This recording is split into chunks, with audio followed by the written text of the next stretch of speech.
Call of Duty, the most polarizing, great, bad, flawed, exciting, redundant, interesting, irrelevant, and relevant franchise in the entire gaming market.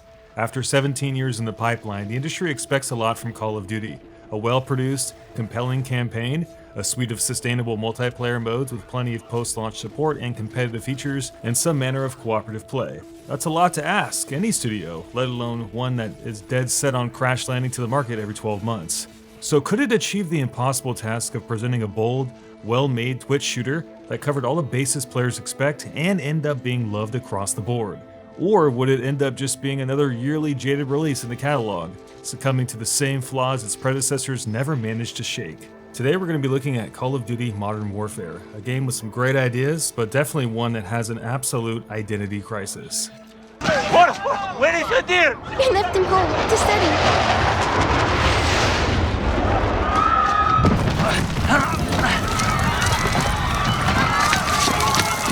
Today's Call of Duty has a serious problem with consistency, quality standards that have fell off the face of the earth, gimmicks and phoned-in settings, and slaps in the face like removing single-player campaigns, overpricing DLC and season passes, and monetizing content progression such as with Black Ops 4.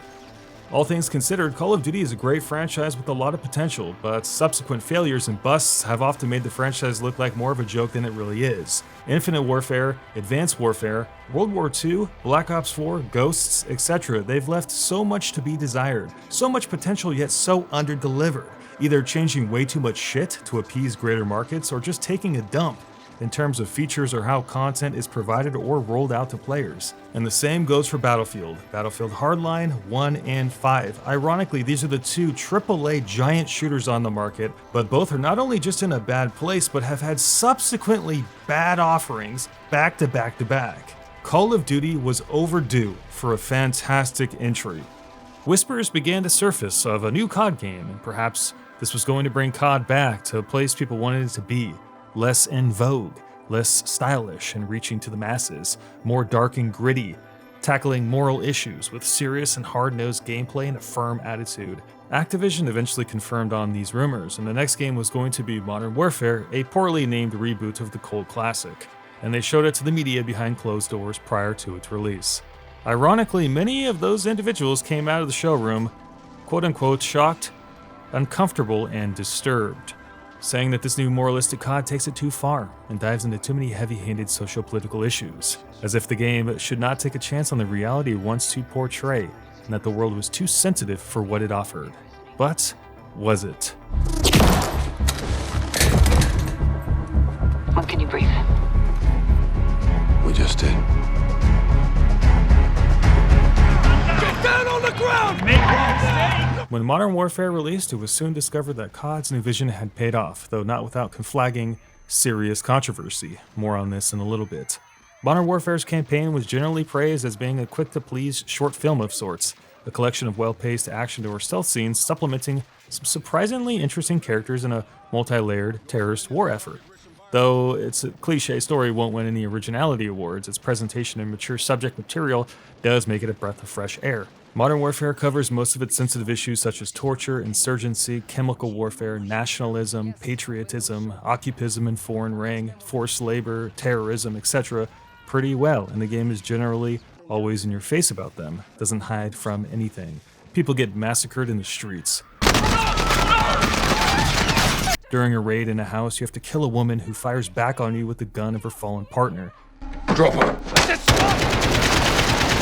You fire through mobs of civilians fleeing in terror for their lives. You play as a small child who has to dig her way out of a death tomb, and then hide from a man who wants to murder you. You watch friends get blown to pieces before your eyes, the list goes on and on. Morality is the theme of choice here, brought on by this hard-to-swallow imagery, something missing from the franchise for a long time, often because developers don't want to hit those sensitivity buttons. It adds a nice flavor to the game as your moral compass is continually being pushed. Some of it was said to be taken way too far. Modern Warfare was met with fierce backlash with its portrayal of Highway of Death, a level in the game that parallels the events of the 1991 American-led attack on Iraqi troops on the outskirts of Kuwait. In Modern Warfare, it's Russia, not America, who kills the people trying to escape. Obviously, Russian activists were furious and review bombed the game and called out Activision for painting their people as nothing more than war criminals. Activision then responded by stating the game is simply fiction, chill out, it's not a simulation of any pro-American war supremacy idealism or anti-Russian propaganda.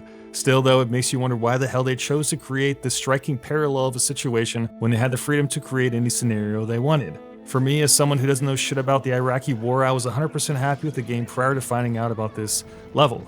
After I found out though, I feel bad for those who may have been portrayed in the wrong light. But if you can push it to the side and accept that Modern Warfare is just a fictional video game, it does portray the rest of its offerings very well.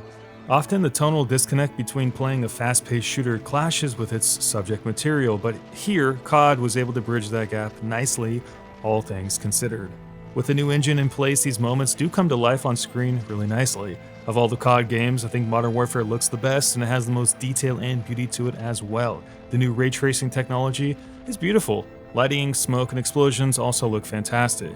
There's more detail here as well. You can shoot through doors and watch holes realistically blow through them, spitting splinters and debris into the air.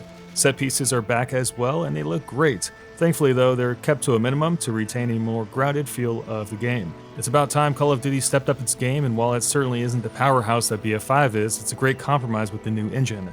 Better graphics, yet fairly undemanding on hardware.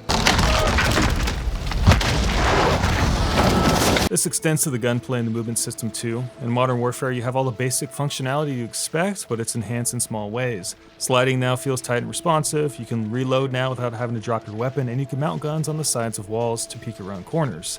So, pretty nice, and the shooting itself feels fantastic with the new engine, giving players that meatiness and punch that they continually ask for. Modern Warfare's multiplayer has an identity crisis.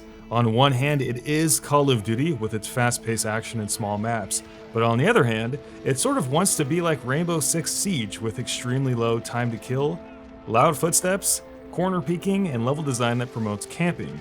They've done away with the classic 3-lane map design that, while is predictable at this point, allows each map to be symmetrically balanced. Here, the maps are designed every which way, hodgepodge, with a real lack of cover in open areas, too much line of sight, way too many doors, ledges, and roofs, and clear line of sight that overlook huge areas of the map.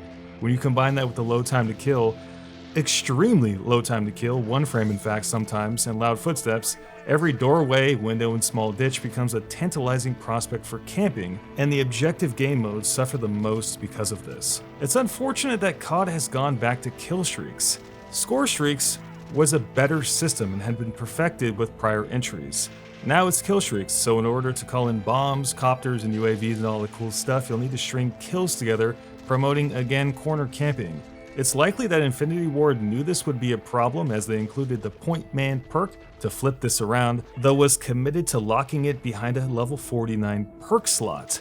It makes no sense. So the multiplayer is hot and cold. It's pretty fun when you get a decent map, but terrible when you end up on something like Piccadilly, running in between buses trying to get to an objective, exposed in the crosshairs of half the enemy team. I want to like the traditional multiplayer offerings of Modern Warfare, but I feel like the maps just do not give you the same sense of gameplay that other Modern Warfare games previously did. This one is really better suited for small teams, like gunfights, where the game syncs up the way these new systems are with how they want players to play. It's sort of bittersweet that COD's multiplayer feels the way it does, because the rest of the title is extremely solid. Great graphics, really good performance, outside a slide bug that still needs fixing, tons of guns, and a nice mod system that is generous with options and cosmetics. Though do not charge me $20 to see my mid-game KDA on a watch. No.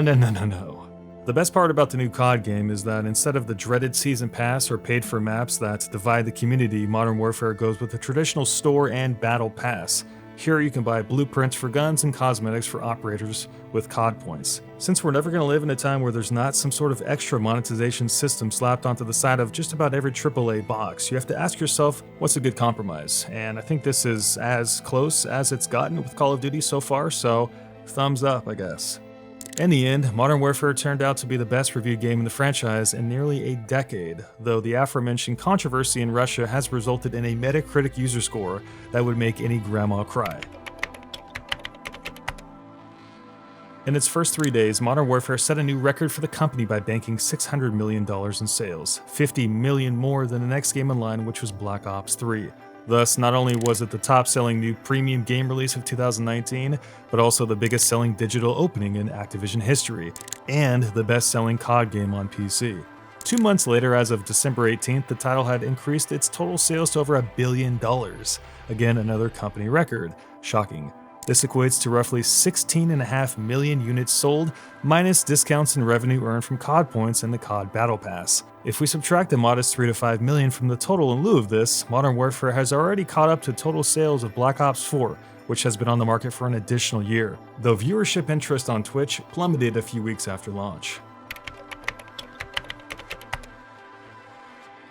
Call of Duty Modern Warfare 2019 Activision had one job to do: to deliver a well-crafted game with a good single-player offering, good multiplayer, lots of features, and a fair way for monetizing that content. And for the most part, it achieved that. The campaign is phenomenal, but in terms of the multiplayer component, which is what the sticking point is for many people, although it's fun and slick, it does seem to buckle under the pressures of trying to tweak too many elements. If the maps had been made better, it would have gone a long way to making the classic COD experience in this game more fun, but as it stands now, I feel like you're either going to love it or hate it, which makes sense given all the disparity between review scores across the board. However, just like every Call of Duty game, it is still fun. The shooting is fantastic and the production values are high. It is worth it to check this game out, if not for the single-player campaign alone. You might have fun in the multiplayer in the process, which would be a big bonus. In the end, Modern Warfare is going to go down as one of the most polarizing entries in the franchise. Did it achieve the impossible? In my opinion, not quite. It's going off.